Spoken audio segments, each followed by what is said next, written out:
न बन्धुर्न दाता न पुत्रो न पुत्री न भृत्यो न भर्ता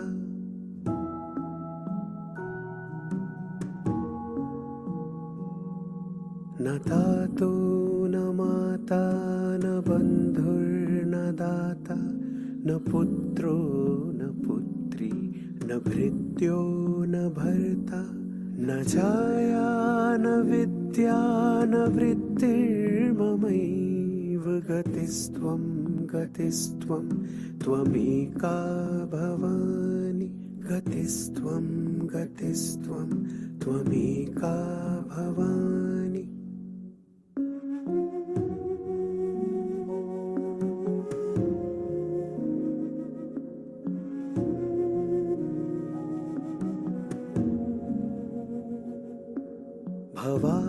भवाब्धावपारे महादुःखभीरुः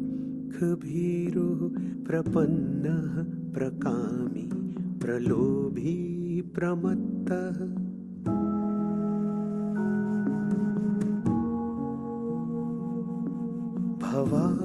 भवाब्धावपारे महादुःखभीरुः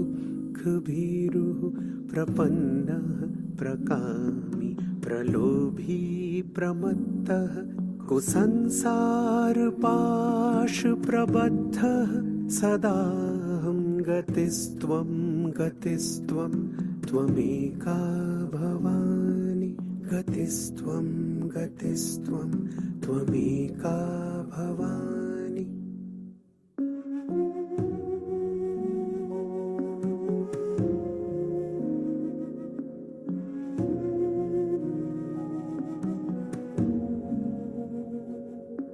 न जानामि दानं न च ध्यानयोगं न जानामि तन्त्रं न च स्तोत्रमन्त्रम्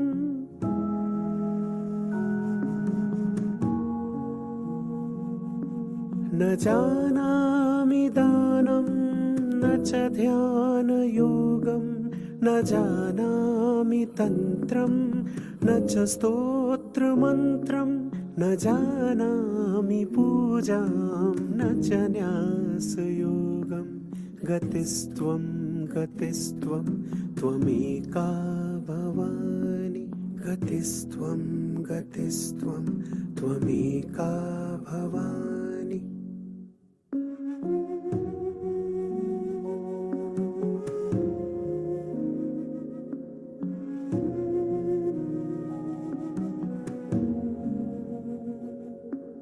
न जानामि पुण्यं न जानामि तीर्थं न जानामि मुक्तिं लयं वा कदाचित्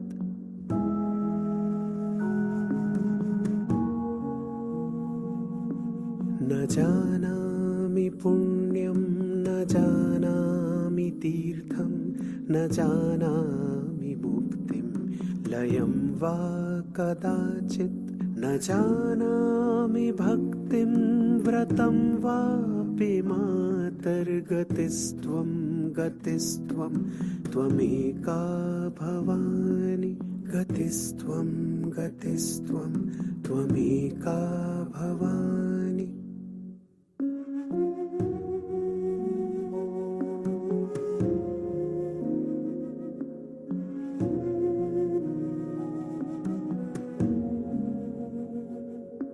कुकर्मी कुसंगी कुबुद्धिः कुदासः कुलाचारहीनः कदाचारलीनः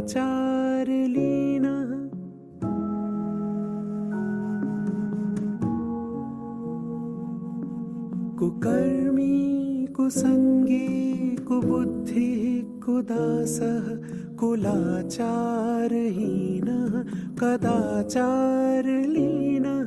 कुदृष्टिः कुवाक्यं प्रबन्धः सदाहं गतिस्त्वं गतिस्त्वं त्वमेका भवानि गतिस्त्वं गतिस्त्वं त्वमेका भवानि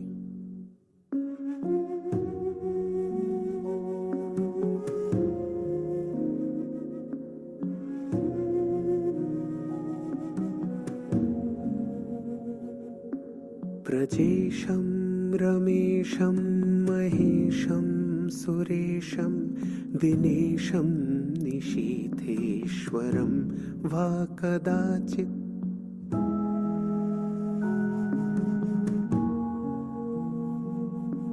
व्रजेशं रमेशं महेशं सुरेशं दिनेशं निशीथेश्वरं वा कदाचित् न जानामि चान्यं सुराणां शरण्ये गतिस्त्वं गतिस्त्वं त्वमेका भवानि गतिस्त्वं गतिस्त्वं त्वमेका भवानि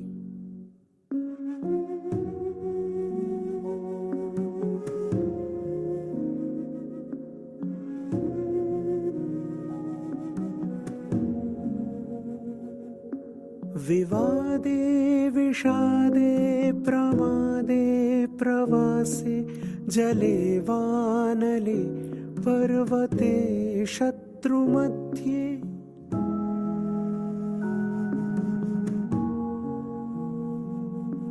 विवादे विषादे प्रमादे प्रवासे जले वानले पर्वते शत्रुमध्ये अरण्ये शरण्ये सदा मां प्रपाहि गतिस्त्वं गतिस्त्वं त्वमेका भवानि गतिस्त्वं गतिस्त्वं त्वमेका भवानि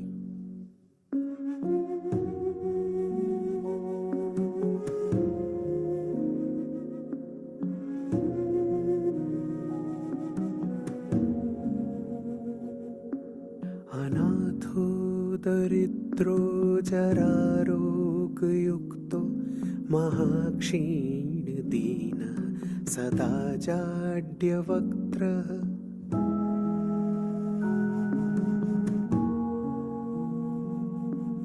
अनाथो दरिद्रो जरारोगयुक्तो महाक्षीणदीन सदा जाड्यवक्त्रः विपत्तौ प्रविष्टः प्रणष्टः सदाहं गतिस्त्वं गतिस्त्वं त्वमेका भवानि गतिस्त्वं गतिस्त्वं त्वमेका भवानि गतिस्त्वं गतिस्त्वं त्वमेका भवानि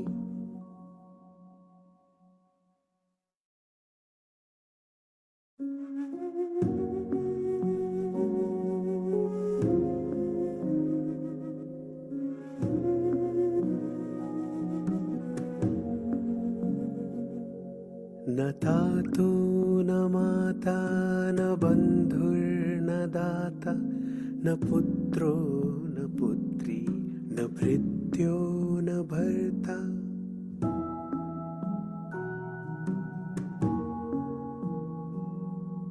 न तातो न माता न बन्धुर्न दाता न पुत्रो न पुत्री न भृत्यो न भर्ता न छाया न विद्या न वृत्तिर्ममैव गतिस्त्वं गतिस्त्वं त्वमेका भवानि गतिस्त्वं गतिस्त्वं त्वमेका भवानि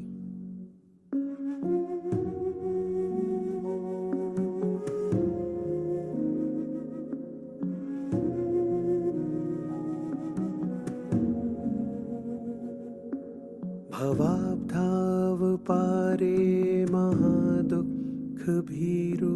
प्रपन्नः प्रकामी प्रलोभी प्रमत्तः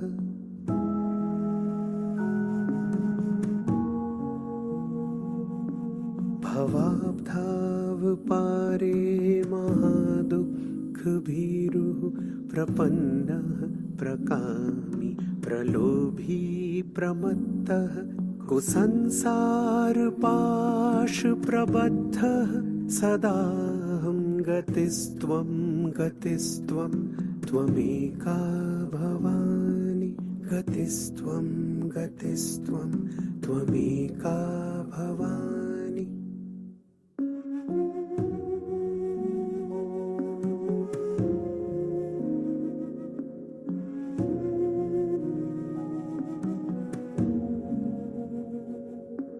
न जानामि दानं न च ध्यानयोगं न जानामि तन्त्रं न च स्तोत्रमन्त्रम्।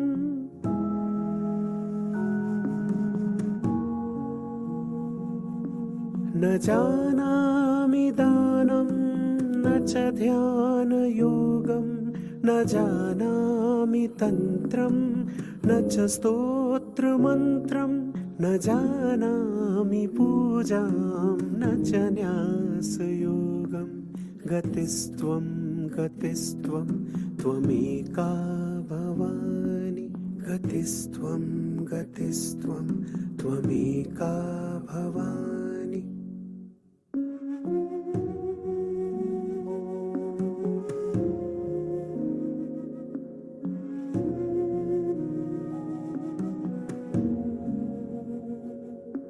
न जानामि पुण्यं न जानामि तीर्थं न जानामि मुक्तिं लयं वा कदाचित्।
नमस्ते सभी को।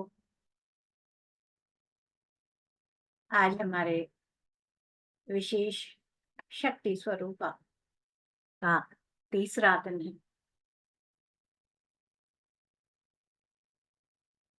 हर दिन हम अपने आप से और ज्यादा जुड़ते जा रहे हैं, हमारे अंदर की शक्ति के साथ और जुड़ रहे हैं।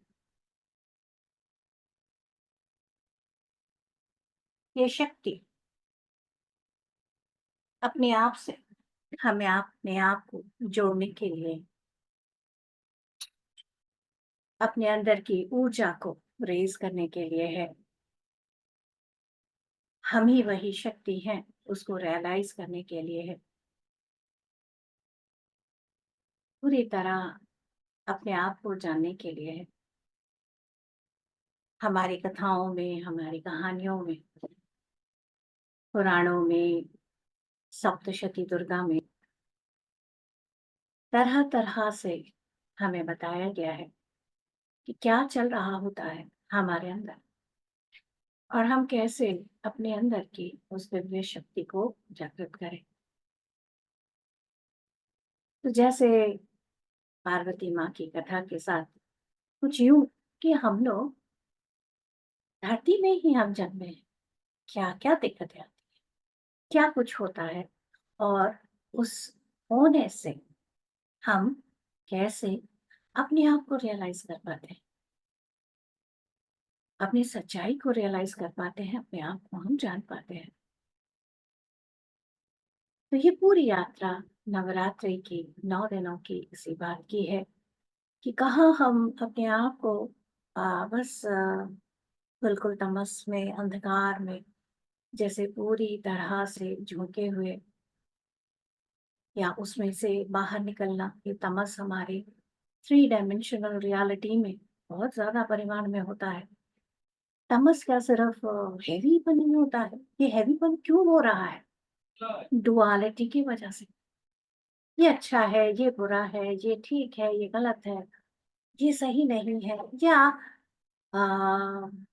वो बोलते हैं ना तरह-तरह के जो स्वाद हैं, दुःख के, करुणा के, पीड़ा के, ये सब ऐसे उलझाए हुए हमें हैं और इसमें जो सबसे इंटरेस्टिंग बात होती है ईगो की, मैं, वो मैं जो है वो हमें ऐसे पकड़ता है कि बस हम इसमें जकड़ में पूरे से पत्थर वैसे बन जाते हैं, तो अपने आप को पहचान ही नहीं पाते। और फिर जब परेशान होते हैं हमारे ही द्वारा क्रिएट हमारे ही अटैचमेंट हमारी ही चीज़ों से, तब हमें लगता है कि अरे! कोई there is someone out there, कोई और है जो आके हमारा ठीक करेगा। क्रिएट आपने किया है, तो आंसर तो आपको अपने अंदर से जगाना पड़ेगा, राइट? तो इस जगाने के लिए अपने अंदर शक्ति को हमें जगाना पड़ेगा और इसीलिए हम लोगों के लिए शक्ति स्वरूपा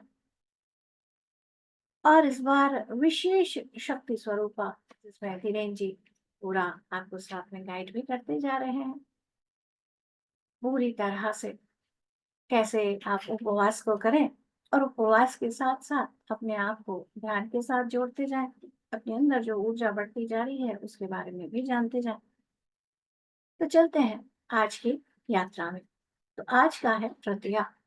तो तृतीया का दिन यानी माँ चंद्रघंटा हम इस रूप में उनको आज हम जानते हैं। उस शक्ति को हम आज अपने अंदर धारण करते हैं।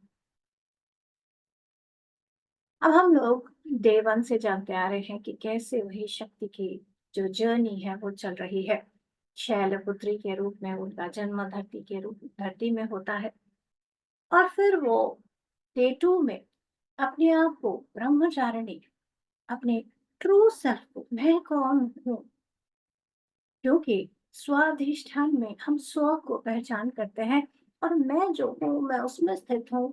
जब मैं का पता लगेगा तभी तो समझ आएगा ये जो मैं सचमुच में जो मैं हूँ उसकी इच्छा वो नहीं जो आसपास के लोग हमें बता रहे हैं कि तुम्हें ये करना चाहिए तुम्हें ये करना चाहिए या मुझे किसी को देख के ईर्ष्या हो रही है तो मैं वो कर रही हूँ वो नहीं।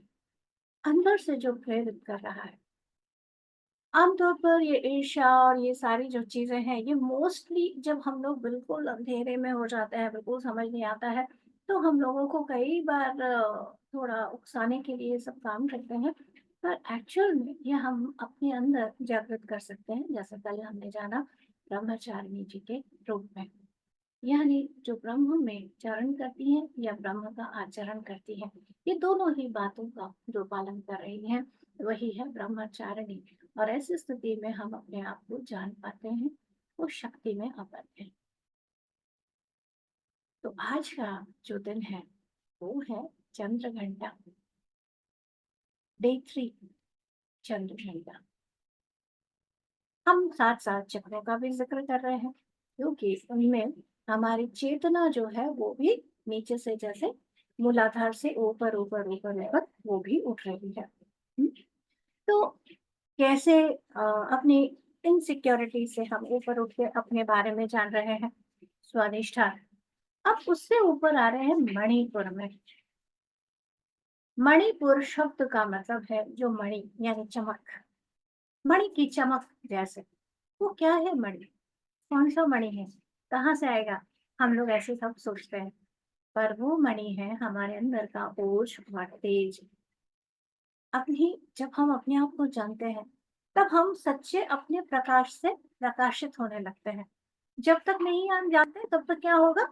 वही दुविधा, या तो अरे मैं तो बड़ा ही बेकार हूँ, मुझसे कुछ भी नहीं होता है, अपने बारे में सेल्फ डाउट ये सारा। और दूसरा थोड़ा बहुत आ गया, पूरा भी नहीं पता, तो अहंकार, अरे मुझे सब पता है, तुम्हें पता है मुझे क्या क्या पता है। तो हम इन दोनों में उलझते हैं। और ये अहंकार जो है, ये मत सोचिए कि इसकी सीमा किसी प्रॉपर्टी या किसी चीज के साथ है। ये अहंकार किसी भी क्षेत्र में आ सकता है, स्पिरिचुअलिटी में भी आ सकता है। स्पिरिचुअल ईगो बड़ा ही खतरनाक है।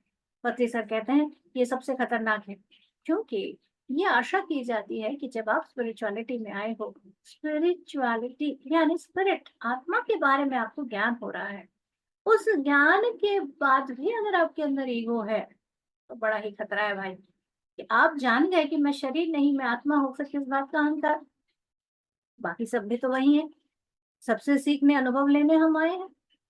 तो लेकिन हम जब तक अपने आप को नहीं जानते, हम उसमें फंसते हैं। उसमें फंस के हमारे अंदर जो हम अपने आप को पहले नीचा दिखाते आ रहे थे, इंफीरियरिटी कॉम्प्लेक्स, उससे अपने आप को बाहर निकालने के लिए ईगो के जो चक्रव्यूह है उसमें फंसते हैं हम।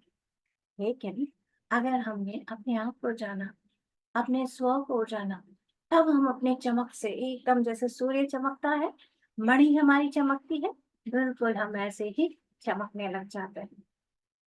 और ऐसे ही हम कहते हैं कि जैसे कला को धीरेन जी भी बता रहे थे कि कैसे जो देवी है, उनकी जो तपस्या है वो और बढ़ती चली गई, और बढ़ती चली गई, और ऐसी बढ़ी कि वो अब जैसे अपने आप से वो जुड़ती जा रही हैं, और उनके अंदर ये नोइंग आता जा रहा है कि मैं शरीर को धारण करने वाली एक आत्मा हूँ। वही मैं अपनी शक्ति हूँ, जिसके साथ मुझे अलाइनमेंट में आना है, सिंक में मुझे आना है। तब उनकी जो जो वो डिपेंडेंसी है बाहरी चीजों पर, वो कम और कम और कम और कम होती चली गई। तो क्या था, हम लोग जनरली खाने के लिए क्या करते हैं, हम नवरात्रों में देखिए बड़ा इंटरेस्टिंग है, हम फास्टिंग क्यों करते हैं? ये बताने के लिए कि अपने आप को जानने के लिए, जब तक आप बाहर ही बहुत ज्यादा हैवी भोजन करते हो, तब तक क्या होता है, हमारा शरीर जो है उसको हजम करने में ही ज्यादा लग जाता है। इस समय जो एक सटल एनर्जी की चेंजिंग हो रही है, बहुत ज्यादा एनर्जी ऊर्जा उपलब्ध है, कहीं हम उससे अनजाने रह जाते हैं। और साथ ही जो अपने अंदर मूवमेंट हो रहा है वो भी हमें पकड़ में नहीं आता। तो उपवास अगर हम करते हैं तो इसीलिए कहा जाता है, तो हम उस एनर्जी को सेंस कर पाते हैं। दूसरा इसका फायदा होता है कि हम जो अभी जो ऋतु परिवर्तन हो रहा है, जो वेदर का चेंज हो रहा है, उसके साथ भी हमारी बॉडी एडजस्ट हो पाती है। क्योंकि अभी ठंड थी, ठंड के बाद अभी स्प्रिंग का मौसम, और अब गर्मी आ रही है, कई जगह तो अच्छी खासी गर्मी हो गई है। तो इस तरह से हमारी बॉडी भी एडजस्ट होती है, अपने अंदर से सारा सब निकाल निकाल के साफ होते हुए हम अपने दिव्य तेज में आते हैं।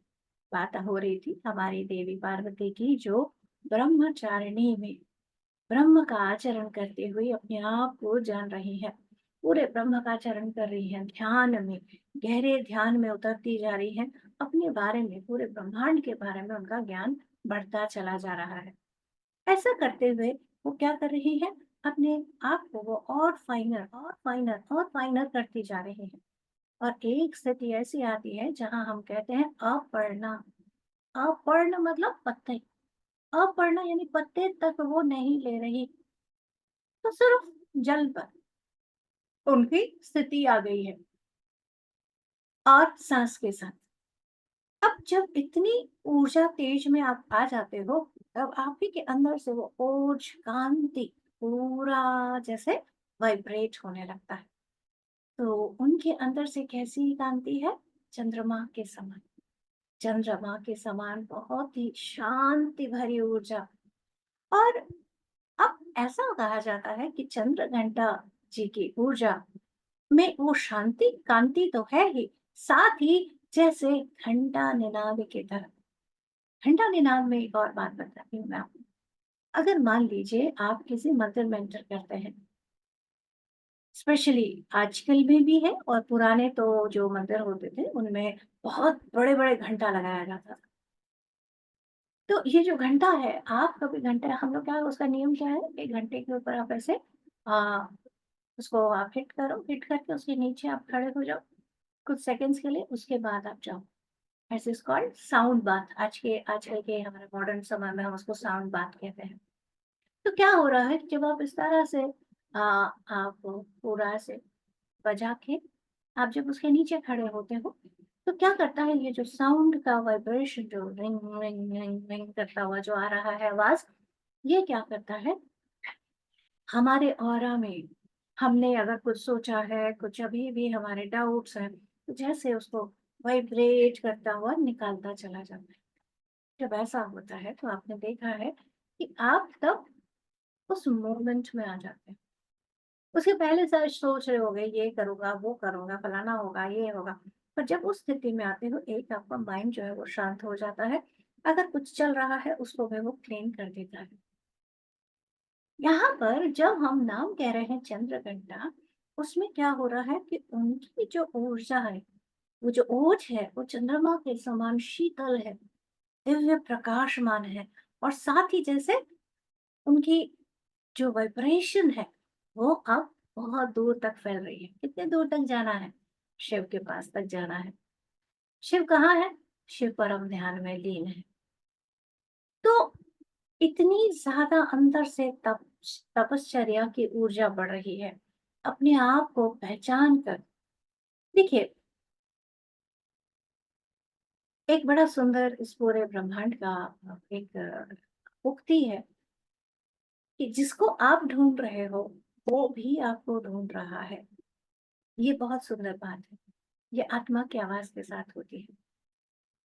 लेकिन अब जैसे देवी ने कहाँ डिसाइड किया जन्म लेना? धरती पे। और धरती में क्या है? बहुत ज़्यादा डेंसिटी है, ड्युअलिटी है, बहुत ज़्यादा हेवीनेस है और उस हेवीनेस में ढूँढ पाना मुश्किल है। अब जैसे हम लोग क्या करते हैं जैसे आपने देखा होगा जब आप फ्लाइट में अगर ट्रैवल कर रहे हो तो बताते हैं अगर इमरजेंसी में लैंड करना पड़ा पानी में, तो आपके लाइफ जैकेट है, तो लाइफ जैकेट में जो उसमें एक बल्ब लगा हुआ है, पानी के संपर्क में आने से ही वो जलने लग जाएगा। तो क्या होगा आपको डिटेक्ट कर लिया जाएगा और आपको बचा लिया जाएगा। हम ये जानते हैं, यानी पहचान लिया जाएगा। और यहाँ देवी क्या कर रही हैं, एक है वो उतना छोटा-छोटा, वो तो बचाने के लिए। पर जब आपका जो बात है, जो आपको चाहिए, जिस तरह से आप प्रोसेस कर रहे हो, उसमें जब आप अपने ओज में, अपने तेज में, अपनी कांति में आप चमकने लग जाते हो, तो जैसे घंटा का नाद होता है जो दूर-दूर तक जाता है, वैसी सी सुंदर सी स्थिति आपकी बनती चली जाएगी। तो माँ चंद्रघंटा की जो स्थिति है, वो इतनी सुंदर बनती है कि शिव को जाके टच करती है। और शिव जो है तब तक बहुत गहरे ध्यान में लीन है। इतने गहरे ध्यान में लीन है कि इनको कुछ भी जैसे अपने आप को सब तरह से उन्होंने कट कर लिया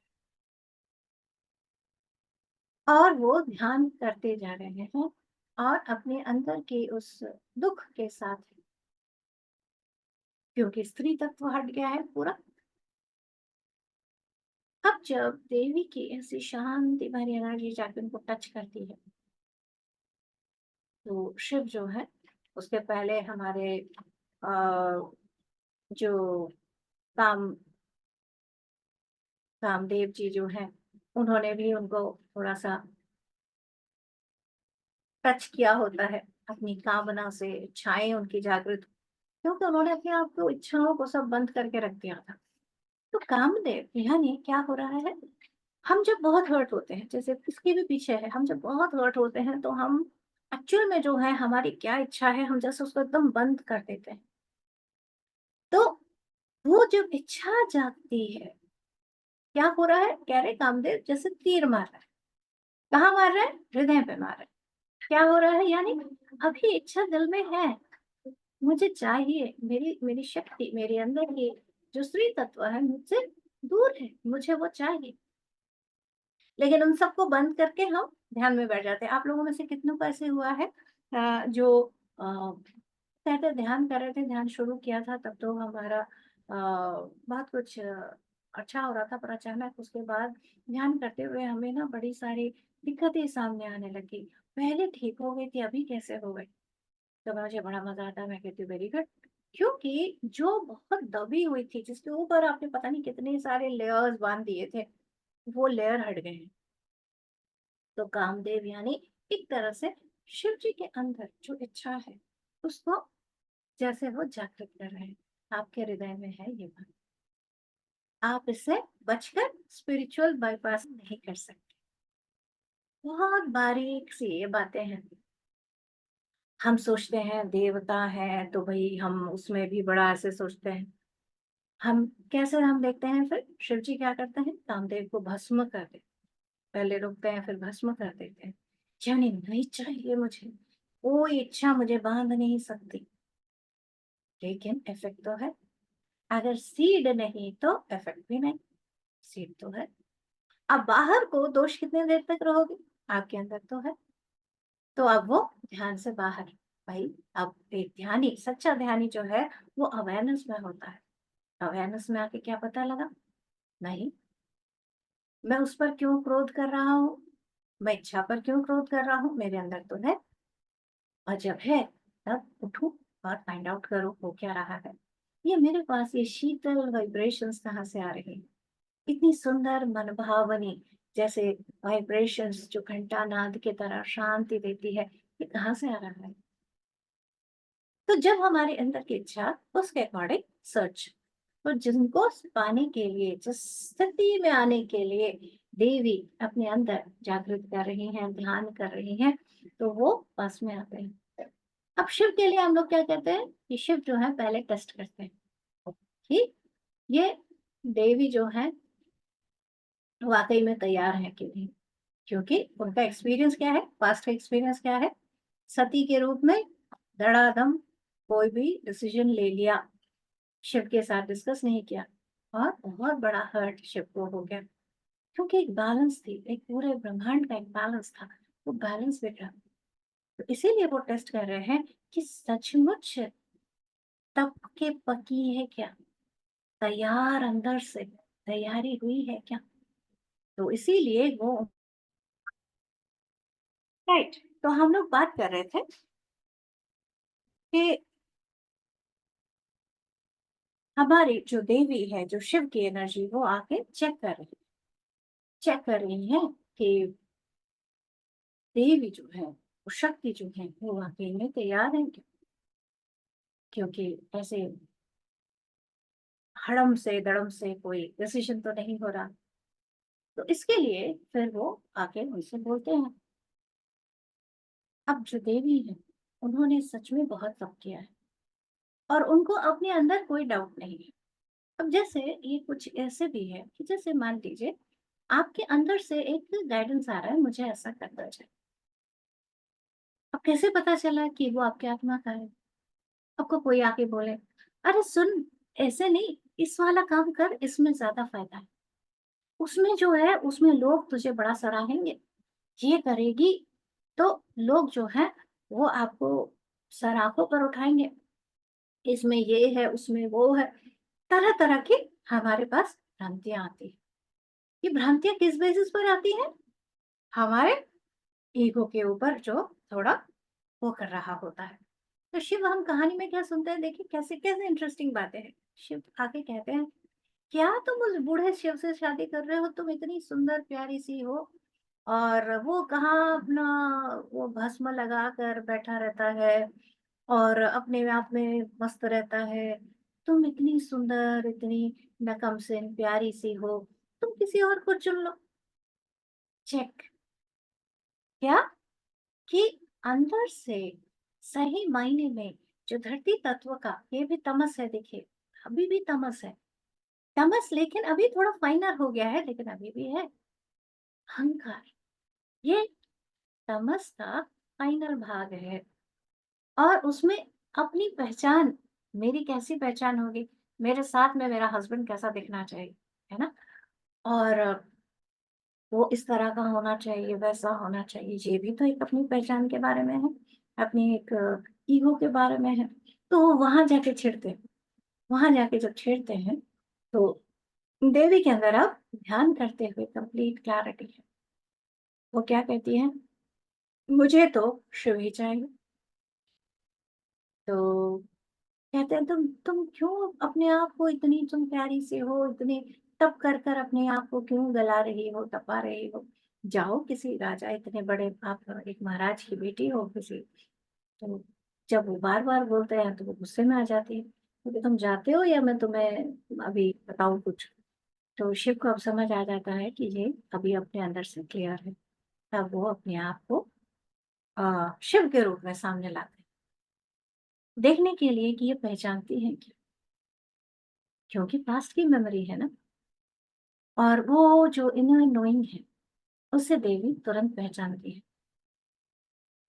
और फिर बात वही होती है कि भई विवाह। तो चंद्र घंटा की जो स्थिति है, वो 7 + 7 + 7 यानी कि मैरिजेबल एज आप कह सकते हो, वो वाली एज में अब माँ चंद्र घंटा है।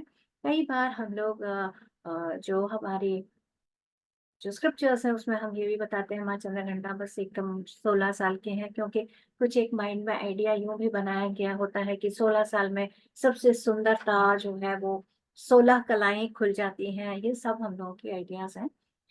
उससे ऊपर की एज है, 16 नहीं है पूरी, थोड़ी-सी ऊपर, क्योंकि यहाँ पर जो हमारे चक्र और साथ ही में बॉडी और हायर जो डेवलपमेंट होता है, मैच्योरिटी या ईगो मैच्योरिटी, आत्मा की मैच्योरिटी जो है, वो आपकी नियरली 20-21 के पास आती है। तो उस तक स्थिति तक रुकना है, क्योंकि तभी हमें एग्जैक्टली अपने आप में पता चलेगा this is the ego identity. बहुत इंपॉर्टेंट, आप लोग कभी जिनको इंटरेस्ट है तो आप लोग स्टडी कर सकते हैं वॉलरॉफ स्टैनर का, उसमें भी उन्होंने 7 के साइकिल का बहुत सुंदर समझाया हुआ है। तो यहाँ पर देवी जो है, वो एक मैच्योरिटी उनके अंदर है कि मुझे चाहिए क्या, मुझे करना क्या है, एम आई क्लियर? और जब वो क्लैरिटी है, उस क्लैरिटी में से उनका तेज पूरा बाहर आ रहा है, और उस तेज में, उस ओज में वो अपने आप को पहचान रही है। और उसी पहचान में हमें भी आना है। हम सबको उस स्थिति में होना है। उस स्थिति में होते हुए अपने आप के प्रकाश में हमें आना है। जो हमारी खुद की ओज तेज हो, तब हमें ना तो अहंकार से डर और ना ही अपने आप को कम आंकने की ज़रूरत। उल्टा हम जो प्रकाश हैं, उस प्रकाश में पूरी तरह प्रकाशित हों, बिना डरे कि कोई हमें क्या बोलेगा। क्योंकि जब हम अपने प्रकाश में पूरी तरह प्रकाशित हो, तो सामने वाला पहले तो बोलेगा, "अरे! कुछ ज़्यादा ही तुम चमक रही हो।" पर अगर आप बिना घबराए उस पावर को कंटेन कर सको, होल्ड कर सको, तो कहीं वो आप दूसरे को भी इंस्पायर कर पाओगे कि क्योंकि वो भी तो कम है नहीं, वो भी अपने प्रकाश में कंटेन हो सके। तो इस तरह से जो देवी की हम जर्नी देख रहे हैं, वो हमारे लिए इंस्पिरेशन की तरह है। तो चलिए हम लोग अब ध्यान करते हैं, अपने अंदर से उस डिविनिटी को पूरी तरह अपने अंदर तक हम लेते हैं। बिल्कुल रिलैक्स होते जाइए, बिल्कुल शांत होते चलिए, और ज़्यादा रिलैक्स और ज़्यादा शांत। चश्मा पहना है तो उतार दीजिए, सहज भाव से उंगलियों को क्रॉस कर लीजिए, आराम से गोद में रख लीजिए, पैरों को क्रॉस कर लीजिए। अपर्णा यानी पत्ते तक को छोड़ना, यानी हर तरह की डिपेंडेंसी को बंद कर देना। ये चाहिए तो मैं अपने आप को जानूँ, वो चाहिए तो मैं अपने आप को जानूँ। और फ्री और ज़्यादा फ्री हम अपने आप को करते चलें। गहरी शांति अपने अंदर तक हम आने दें, और ज़्यादा रिलैक्स्ड होते जाएँ, और ज़्यादा शांत होते जाएँ। बिल्कुल डीप रिलैक्स स्टेट में आते जाएँ हम। इस गहरी शांति को अपने अंदर तक हम महसूस करेंगे।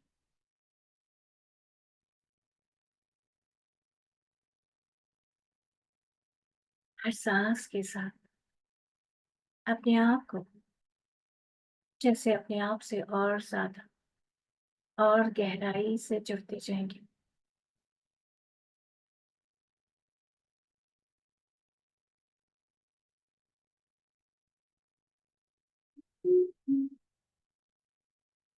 अपने अंदर से जो हमारी दिव्य तरंगे हैं, जैसे उसे हम पूरा बहने दें।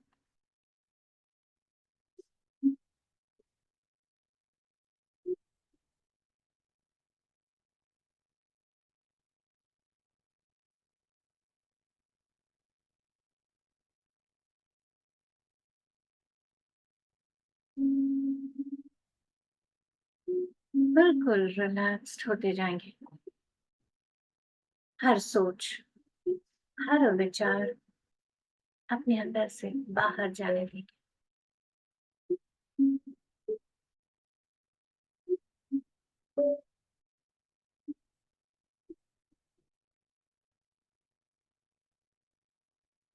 एकदम शांत, एकदम रिलैक्स्ड होते जाएंगे।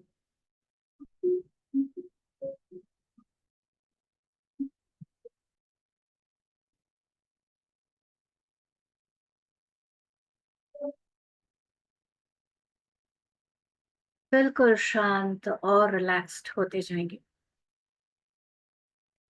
और गहरी शांति,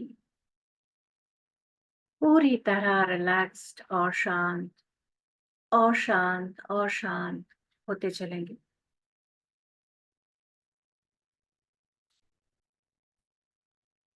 डीपर और डीपर स्टेट में आते चले हम।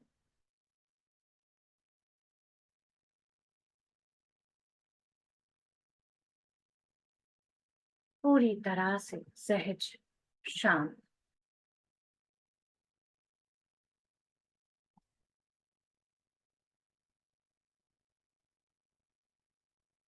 और रिलैक्स्ड होते चले।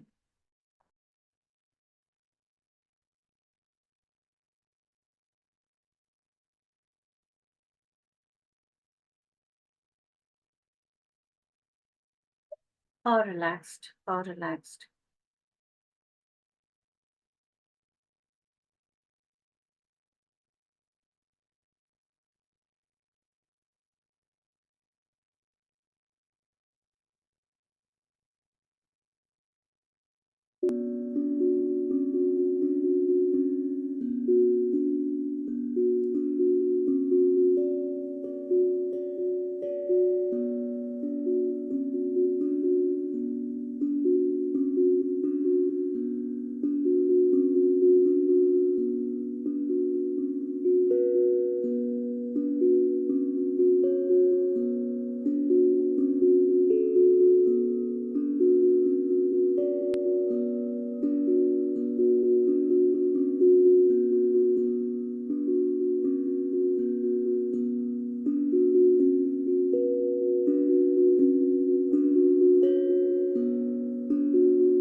कैसे हम अपनी चेतना को पूरी तरह अपने साथ जोड़ते जाएं।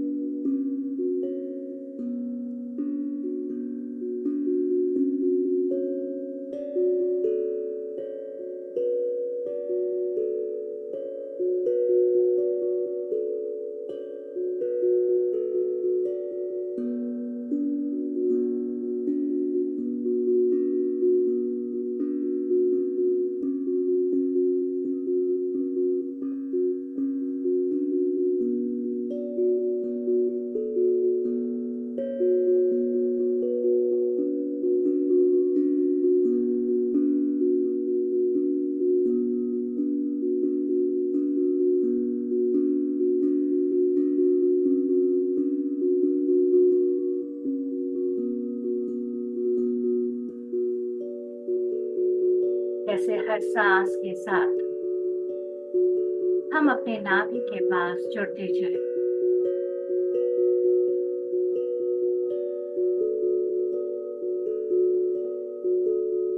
सांस-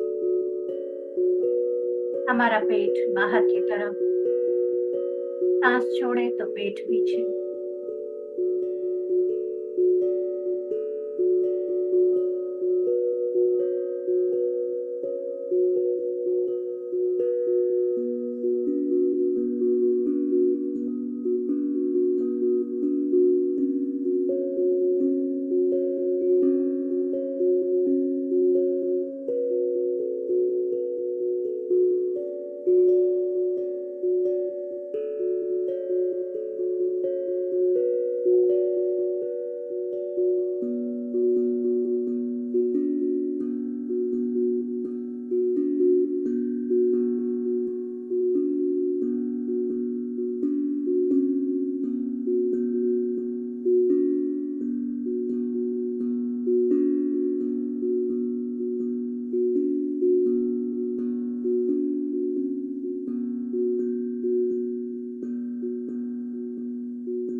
बिल्कुल शांत और रिलैक्स्ड।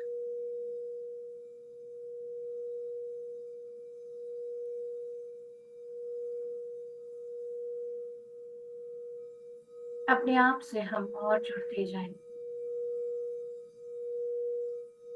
ये जो हमारे सांसें चल रही है, इससे जैसे हम अपने अंदर की जो वाणी है, जो हम सच में हैं, जैसे उसको और एक्टिवेट करते चले।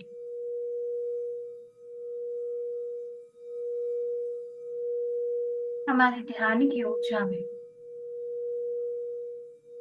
हमारी साधना से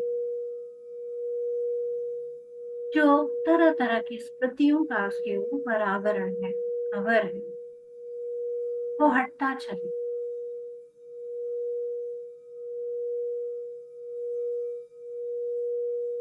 और हम अपने आप को पूर्ण दिव्यता में पहचानते चले।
जैसे हर सांस के साथ पूरी तरह हम अपने आप से जुड़ते जा रहे हैं।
ये सांस ही है जो एक गुरु के तरह हमें हमारे सत्य के साथ जोड़ सकता है।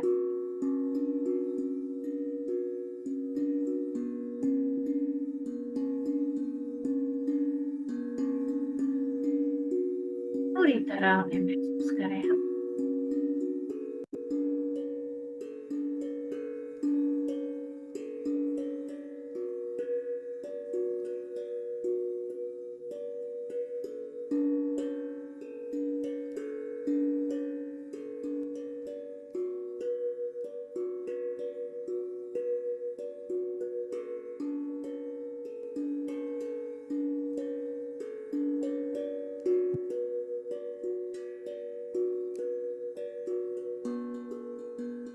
और रिलैक्स होते जाएं और शांत होते चले। बिल्कुल अपने आप से, अपने प्रकाश से जुड़ते जाएं। बिल्कुल इसी मोमेंट में आते चले।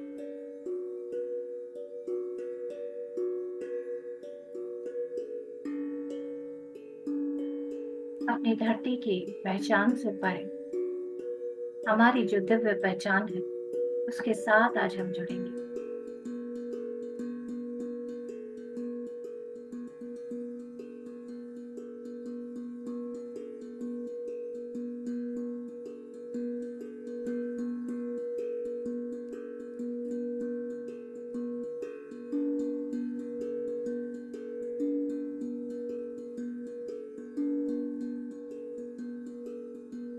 और रिलैक्स हो।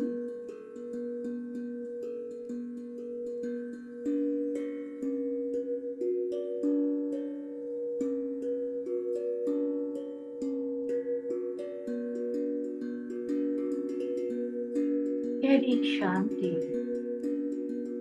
जैसे हमारे अंदर अपने आप को एक संपूर्ण रूप में आने देने में मदद करता जा रहा है।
और सहज और शांत होते चलेंगे हम।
और ज्यादा गहन शांति और ज्यादा प्रकाश जो हमारा अपना है, उसे अपने अंदर से जागृत होने दें। अपने अंदर के जो अग्नि तत्व बोझ के रूप में है, तेज के रूप में है, उसे सहजता से ही अपने अंदर और बढ़ने दें।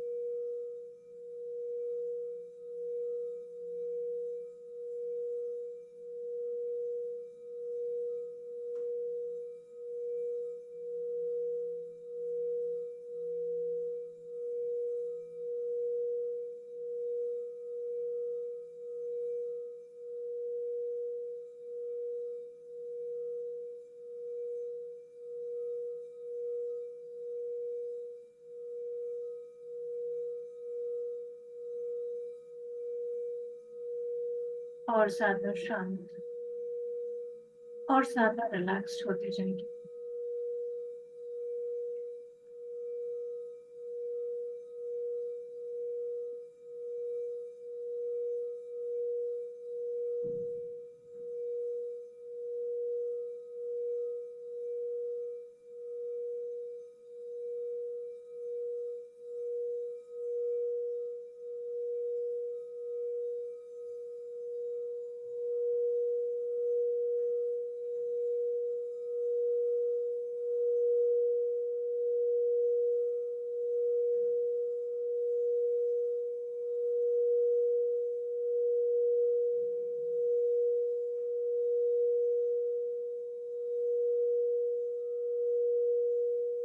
अपने तेजो दीप्त स्वरूप में हम आते चले।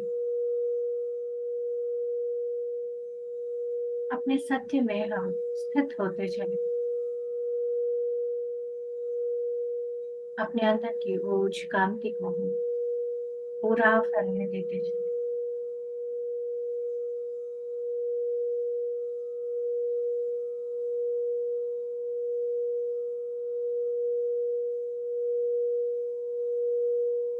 अंदर से जैसे नोटिस अपने बारे में और जगने दीजिए।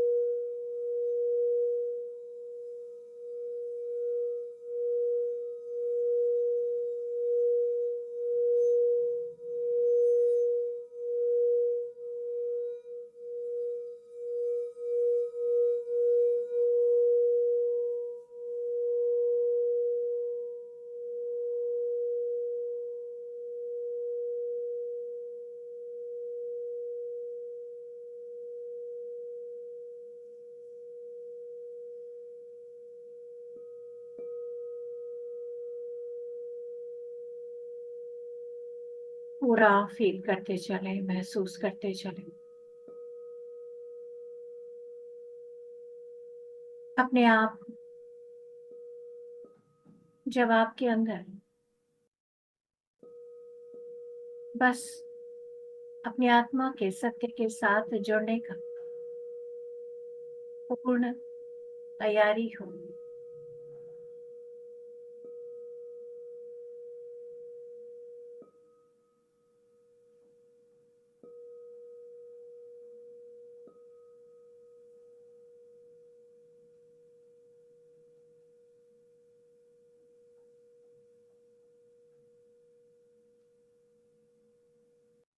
डीपली रिलैक्स होते चले जाएंगे।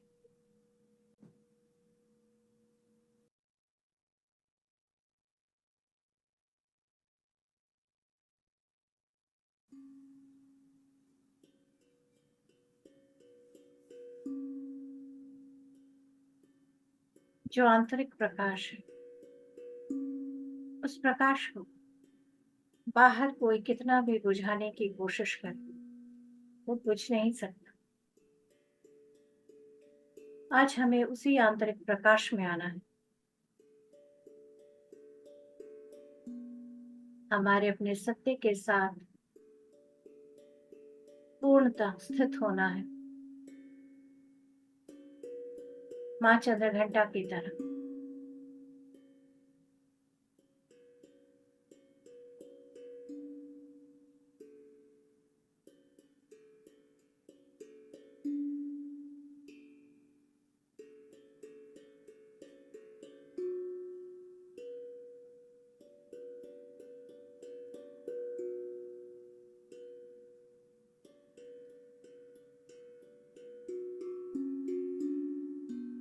गहरी शांति, एकदम पूरी, अंदर तक, एकदम डिवाइन स्टिलनेस। अपने आप को पहचान कर अपनी तेज में जैसे स्थित होते जा रहे हैं, उस एनर्जी को कंटेन करते जा रहे हैं।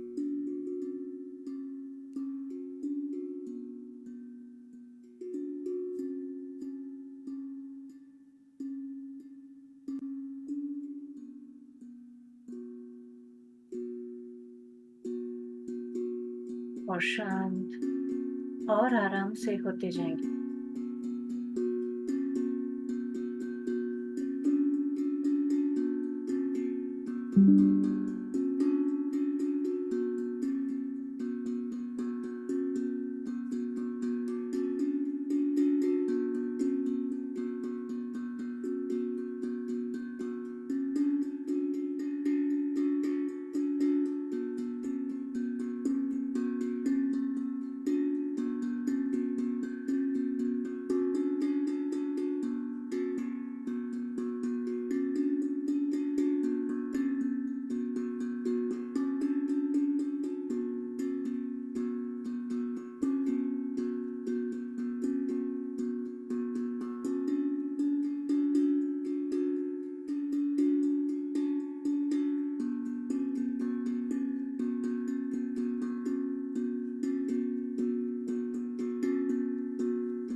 हर तरह के विचारों को पूरी तरह शून्य करते हुए, हर तरह की डाउट्स को दूर करते हुए अपने ही प्रकाश में पूरी तरह हमें स्थित होना है। अपने अंदर की विवेक बुद्धि को जागृत होने देना है।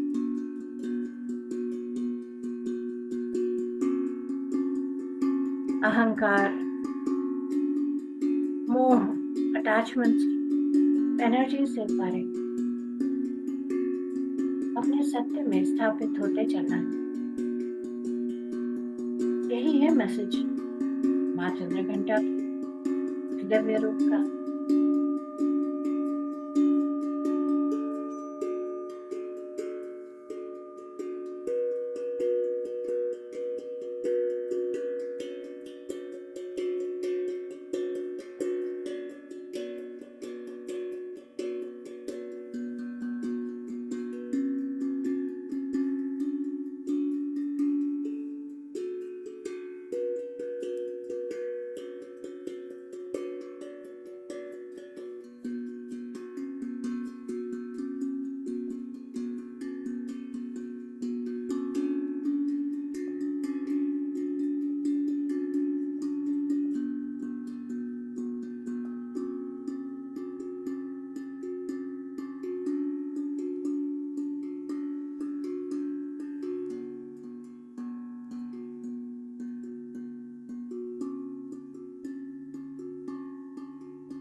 हर सांस के साथ अपने अंदर की जो सुंदरता है उसे खिलने देते हैं और सुंदर प्रकाश में अपने आप को आने देते हैं।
ये आप अपने होनेपन में, अपने दिव्यता में पूरी तरह अपने आप को महसूस करें। ऐसी सुंदर स्थिति है जहाँ किसी और के लिए, किसी और चीज के साथ कोई बंधन जैसा नहीं, अटैचमेंट जैसा नहीं, आत्मा के कार्य के रूप में एक बड़ा ओपननेस, एक दिव्यता, एक प्रकाश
ऐसी दिव्य स्थिति में आखिरी 5 मिनट।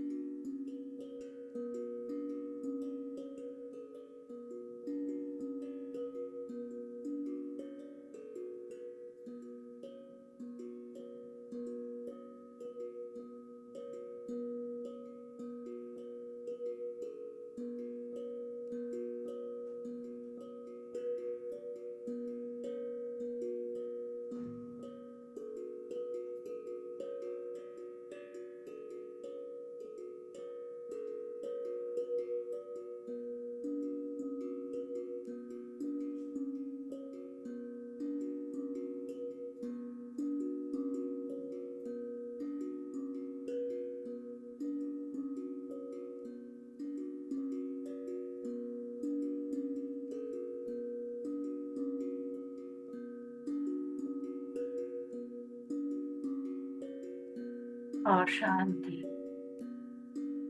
और सुंदरता अपने अंदर से जगने दें हम। आखिरी 3 मिनट।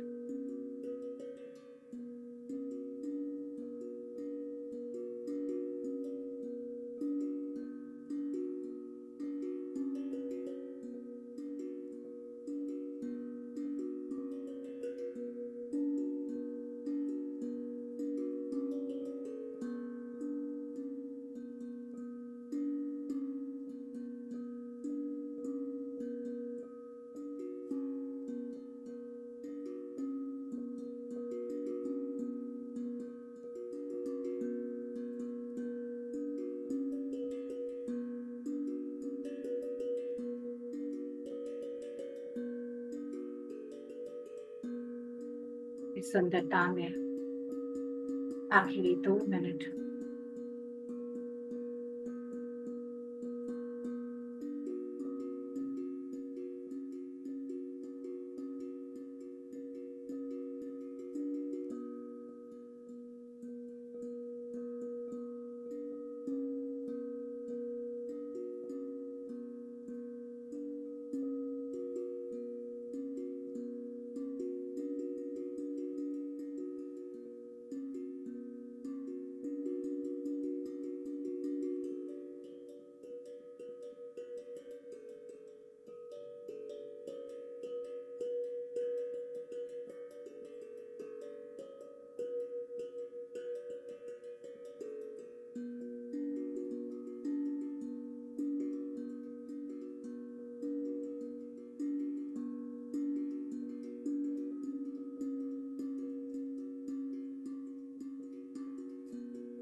आखिरी 1 मिनट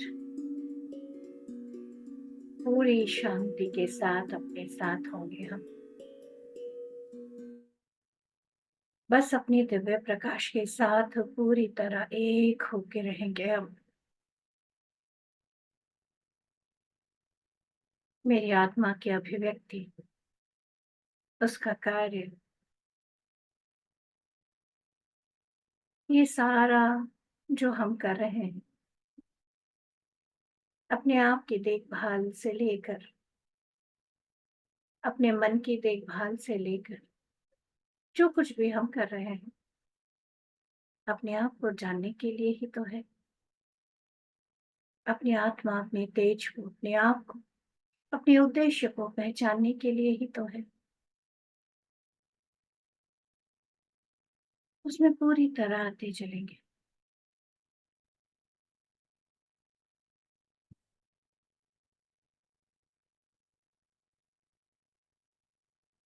एकदम गहरी शांति के साथ अपने आप को धीरे धीरे महसूस करना शुरू करें।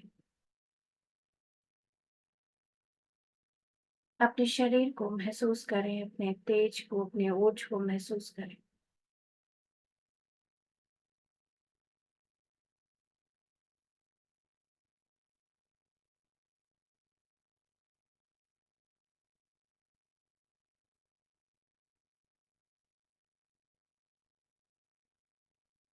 धीरे धीरे अपने साथ और जुड़ते जाएं। जो प्रकाश आपके अंदर से निकल रहा है, उस प्रकाश को पूरा महसूस करें।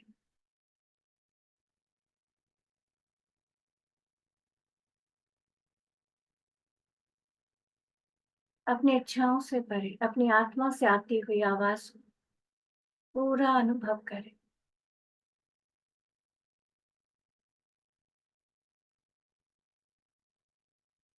अपनी नोइंगनेस को आने दें। शरीर को धारण करने वाला या वाली मैं वही परम दिव्य चेतना हूँ।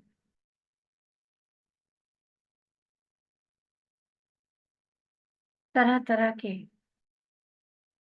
खेल प्रपंचों में अपने आप को अनुभव ज्ञान देने के लिए मेरा ये जन्म, वो भी ऐसे उन्नत समय में।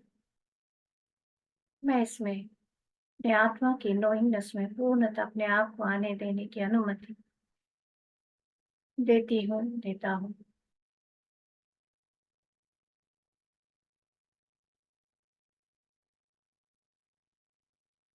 एक जो एक अद्भुत शांति सी, एक दिव्यता, एक ऊर्जा का एक बहुत सुंदर घेरे जैसा, जैसे आपके अंदर से प्रकाश निकल रहा है, आप एक सूर्य की तरह हैं, उसे महसूस करें। इसे कंटेन करें, यानी इसमें स्थित हो।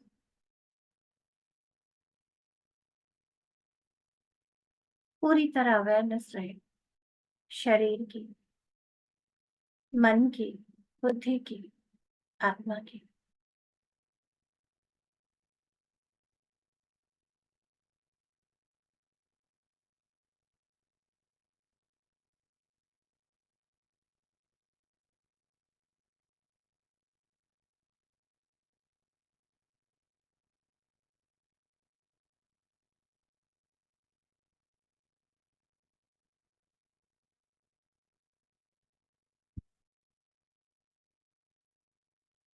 और सहज और शांत होते हुए धीरे धीरे अपनी उंगलियों को हिलाएं, पैरों की उंगलियों को हिलाएं, अपने आसपास महसूस करें। एकदम आराम से धीरे धीरे उंगलियों को अलग करते हुए आराम से अपने दोनों हाथों के हथेलियों को आंखों पर रखेंगे। 5, 4, 3, 2, 1 और 0।